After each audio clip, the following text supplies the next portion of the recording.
basta decir que ese derecho es verdadero simplemente porque la frase decimos que es verdadero lo que dice la frase en sí misma. No, porque eso sería reducir los derechos humanos a un concepto abstracto.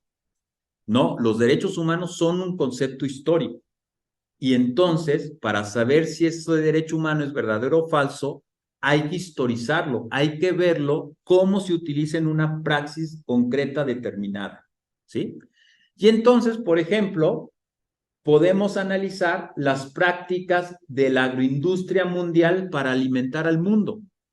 Si ustedes se meten a la página, por ejemplo, de Monsanto o de Bayer, ¿no? Estos que hacen las semillas transgénicas y toda esta agroindustria, la revolución verde y todo eso, si ustedes se meten a sus páginas web, van a decir que su misión es alimentar al mundo, que su misión es asegurar la alimentación para todo el mundo, ¿no?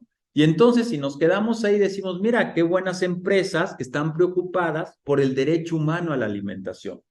Claro, pero cuando empezamos a historizar su praxis, nos tenemos que preguntar quién lo dice, para qué lo dice, quién se beneficia y sobre todo, hacia dónde conduce la realidad. Entonces, historizar los derechos humanos, es decir, esa práctica determinada que dice que está en función de cumplir derechos humanos, hacia dónde está transformando la realidad. Y entonces, ¿qué es lo que vemos? Que son las consecuencias de las prácticas de Monsanto, ¿no? Las prácticas de Monsanto no están conduciendo la realidad a que todas las personas tengan una alimentación sana, completa y adecuada.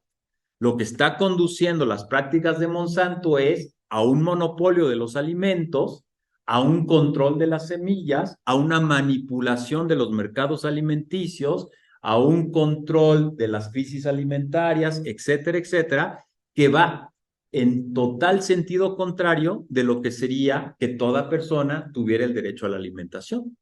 Entonces, ¿cuál sería la conclusión ahí? La conclusión ahí sería que Monsanto utiliza ideologizadamente el derecho humano a la alimentación, porque su praxis no está transformando la realidad hacia que realmente todos tengan una alimentación sana, completa y adecuada, sino que está transformando la realidad a un monopolio del alimento donde está generando que grandes sectores de la población no tengan acceso a un alimento sano, completo, adecuado, sustentable, etcétera, etcétera, ¿no?